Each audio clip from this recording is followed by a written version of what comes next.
Assalamualaikum warahmatullahi wabarakatuh. Bismillahirrahmanirrahim. Hamda yuwafi ni'amahu wa yukafi majidah. Ya Rabbana lakal hamdu kama yanbaghi li jalali. Asyhadu an la ilaha illallah wa asyhadu anna Muhammadan abduhu wa rasuluh.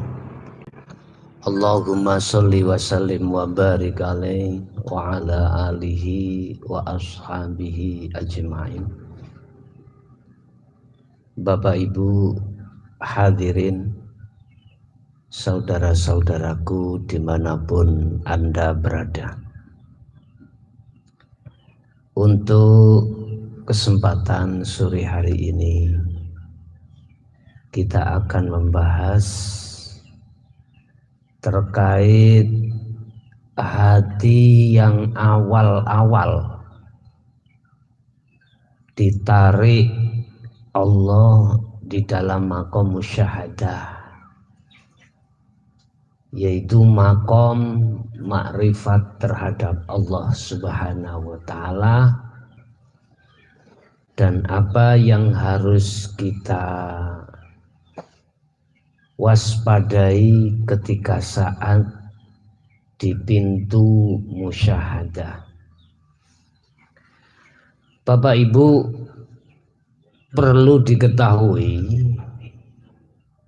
bahwasanya ketika saat prosesi salib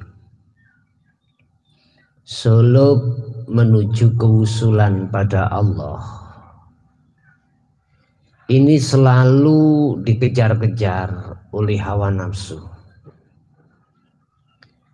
Yang inti hawa nafsu tersebut adalah menghalang-halangi dari semua perjalanan, mulai dari muhadharah, mukasyafah, bahkan di pintu musyahadah pun hawa nafsu selalu mengejar dan tidak ridho manakala satu hamba, satu jiwa itu musyahadah pada Allah. Berbagai cara yang ditempuh dan yang dilakukan oleh hawa nafsu atau iblis untuk membegal, menghalang-halangi perjalanan fitrahmu pada Allah Subhanahu wa Ta'ala.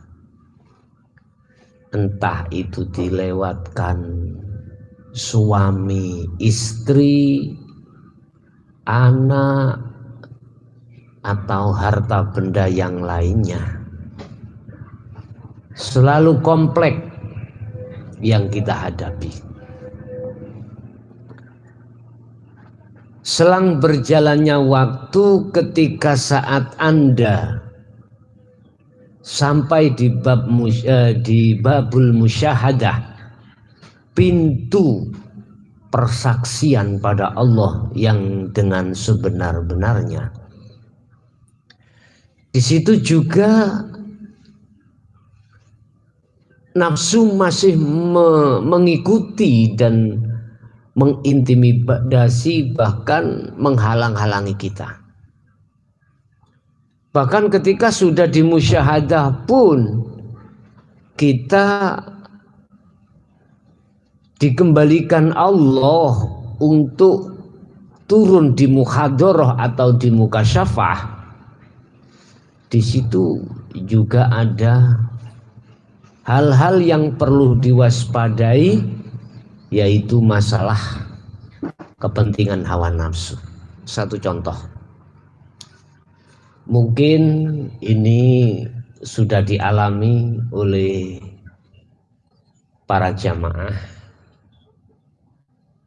yang mungkin sudah paham, atau mungkin belum paham mau tanya itu terus malu atau gimana. Yang jelas saya terangkan.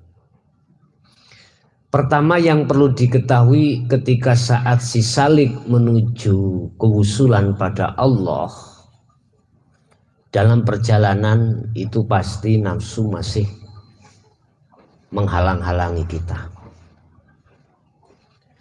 Yang kedua, ketika saat Anda sudah dimusyahadah, di situ nafsu itu tidak bisa masuk. Ya, saya mengatakan detik-detik hatimu dimusyahadah Allah,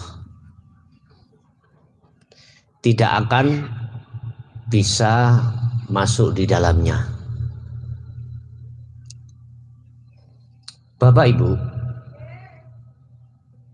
tatkala Anda mau dikembalikan di pintu musyahadah, di sini nafsu sudah mengintip dan mencucuk dirimu atau mengambil dirimu dan masuk di dalam dirimu. Kalau detik-detik di musyahadah, jelas ini zona di mana nafsu tidak ada. Sebab ketika saat di zona musyahadah yang berlaku cuman tunggal esa, yaitu hidup. Manakala di situ nanti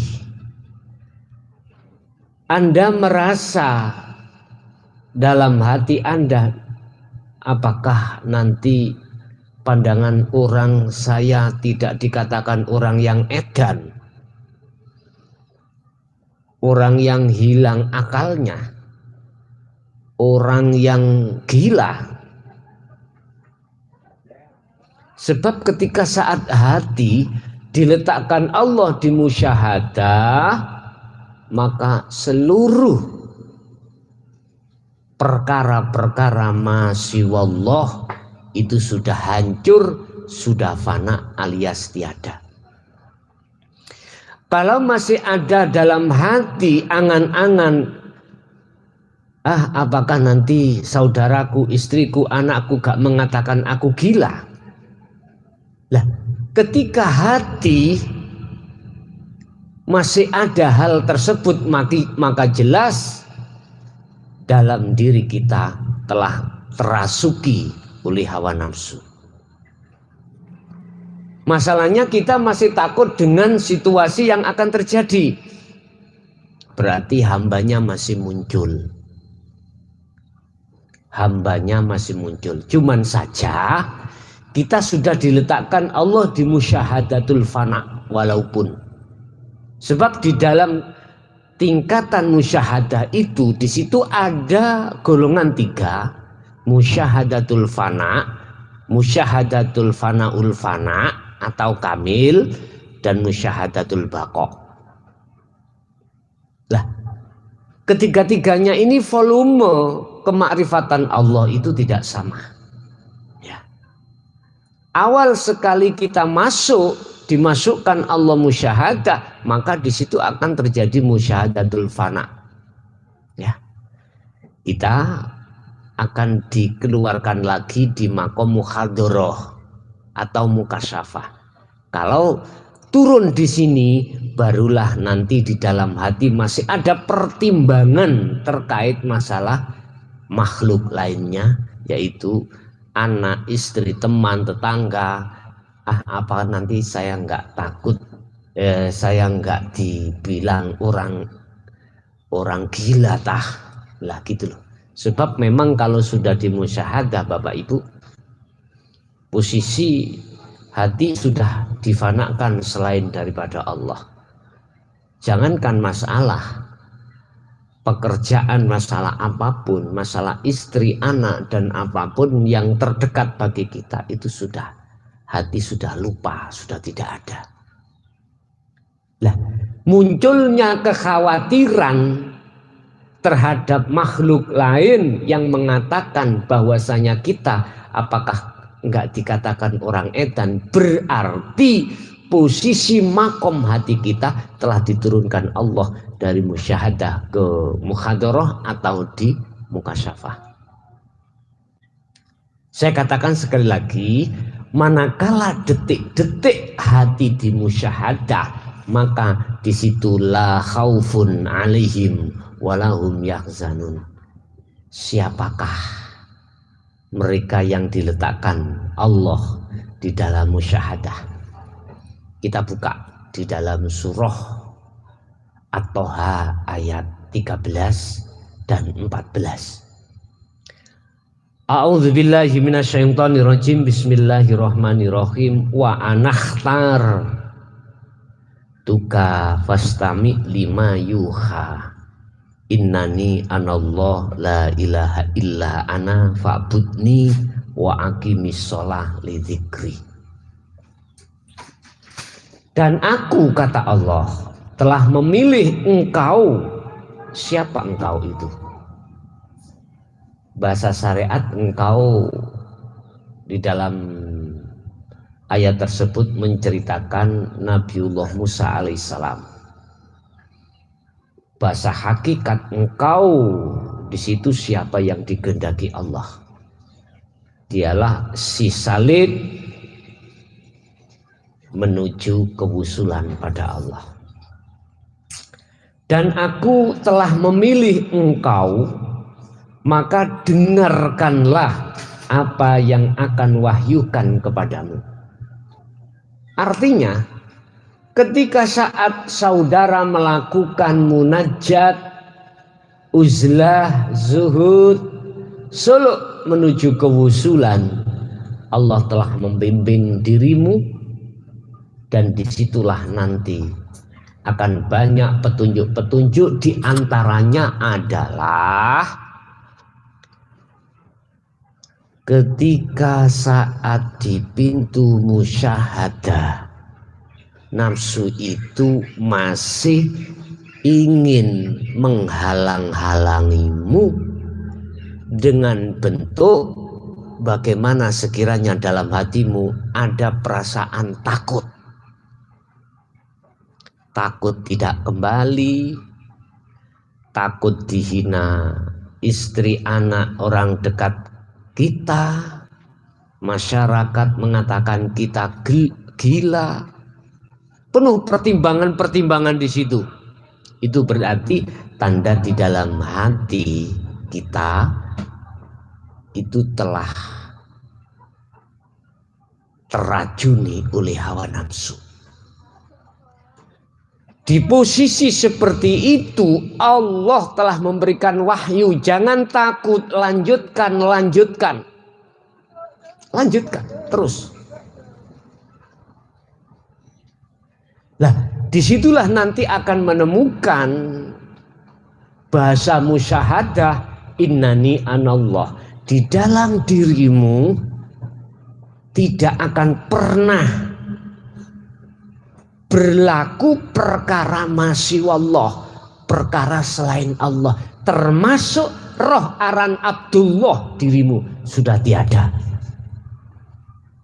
Nah, saat-saat seperti inilah Bapak Ibu, di dalam hatimu telah dilupakan perkara selain Allah, sudah tidak ada, tidak berlaku lagi. Andai kata kau punya istri cantik seperti bidadari,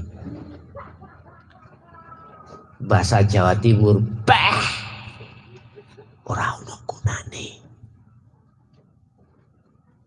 Dari segi apapun sudah tidak ada bisa membandingi kenikmatan, kedamaian hatimu saat-saat bertemu terhadap Allah Subhanahu wa ta'ala. Apalagi mobil mewah apapun, Alphata, Pajero, apa yang dibilang mewah, udah jadi seperti itu. Ketika hati seperti inilah Bapak Ibu tidak akan pernah tergoda oleh kepentingan apapun. Jelas hatimu lalai, dilalaikan Allah dari perkara selain Allah. Nah, nanti kalau di situ bagaimana Allah nanti? Artinya Anda diletakkan mana? Sebab Di sini Allah akan meletakkan hambanya di antara dua tempat. Satu bi ghairi aklin, nomor dua bi aklin. Artinya gini, sing bi ghairi aklin tadi baik hati maupun akal ini sudah tidak teringat urusan selain Allah. Udah ya iki jenenge wong edan iki ana kene iki. Wis total jenderal wis ditakoki, ditanyai gini, "Bang, kudamu beranak berapa?" Atau ditanya, "Bang, kerbaumu beranak berapa?" Jawab orang tersebut, "Saya dari Jakarta." Loh, kan gak nyambung antara pertanyaan dengan jawaban. Ini yang bi ghairi aklin. Tapi manakala Allah meletakkan bi aklin, artinya akal ini masih difungsikan oleh Allah. Cuman saja hati telah dilalaikan dari selain Allah. Ini akan muncul 4 sifat. Sidik, fatonah, amanah, tabligh. Akan muncul seperti ini. Ya. Bapak Ibu, ini tidak bisa kita pilih. Dan ini tidak bisa kita minta. Kita hanya mengikuti alur dari Allah atas ketetapannya, seperti halnya mengikuti air mengalir kemana dia mengarah, muaranya kemana. Hanya begitu. Doa pun tidak akan pernah bisa. Nggak bisa. Intinya kita tidak bisa memilih harus diletakkan bi aklin atau bi ghairi aklin. Nggak bisa. Semuanya Allah yang memberikan satu keputusan.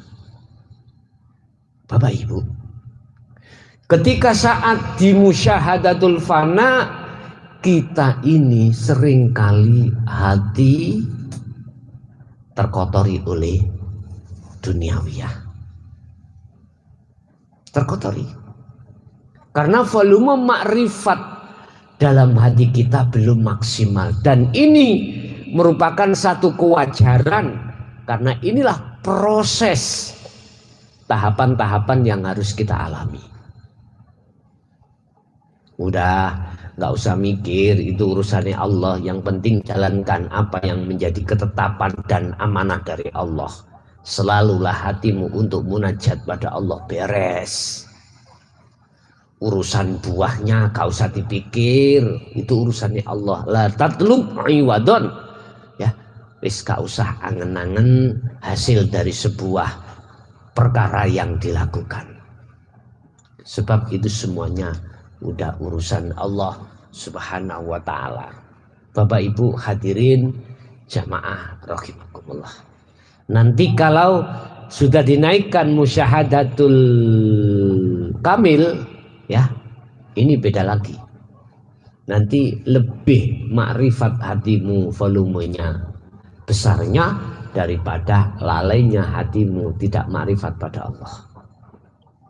Nah, makanya di zona atau di kelas seperti ini Allah mengingatkan terhadap kita, jagalah selalu kebersihan hati.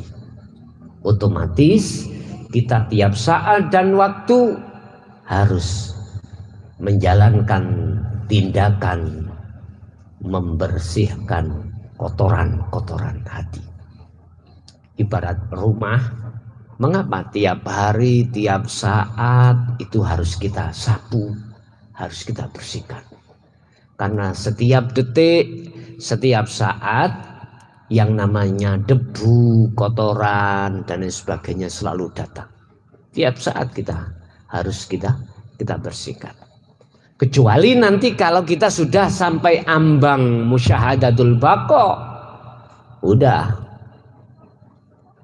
di situ harap maklum, ya. Bapak Ibu hadirin jamaah rahimakumullah. Jadi yang perlu diwaspadai ketika saat Anda di pintu musyahadah adalah kepentingan hawa nafsu. Berupa apapun yang jelas menjadikan hati khawatir dan takut terhadap sesuatu yang bersifatkan negatif, apakah itu dari anak, dari istri, dari orang dekat kita, ataukah dari yang lain. Sebab letupan ini pasti akan dihembuskan oleh hawa nafsu, apalagi Anda yang sudah beranak pinak, sudah beristri, beranak, megang bisnis dan lain sebagainya. Pasti diridu hatimu, supaya bagaimana hatimu akan khawatir dengan pandangan orang lain, dengan pandangan anak, istri dan lain sebagainya. Piye ya, umpama aku iki koyok ngene terus kok bisnisku ya apa lah. Bagaimana ya kalau saya tetap ada di musyahadah terus bisnis saya bagaimana? Lah, itu bentuk tanaman letupan nafsu pada diri kita supaya kita itu nanti akan timbul kekhawatiran. Lah, dan inilah sesuatu hal yang harus kita jaga. Caranya bagaimana? Pertama, jangan pernah takut dengan siapapun. Apapun kondisi, kita bisanya tidak ada rasa takut dan khawatir. Percayakan penuh, apapun yang terjadi itu hanya yang berperan adalah Allah. Tanamkan selalu. Lah, bisanya seperti ini secara otomatis hati tidak akan pernah putus dari zikrullah. Mungkin ini sedikit apa yang bisa kami sampaikan ya. Barangkali ada pertanyaan yang perlu ditanyakan kembali, silahkan di WA saya 0856 3282 561.